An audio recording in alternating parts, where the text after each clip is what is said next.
आर्यन आर्यन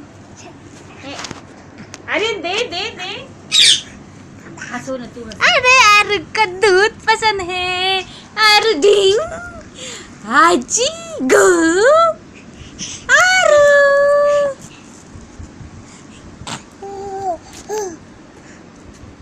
तू बोलव त्याला बासरी घेऊन. आर्यन ये नाही तू माझ्यापासून नाक पाळेल ते तुला पण माहिती कशाला हा मी त्याच्याकडून खेचून घेते ना.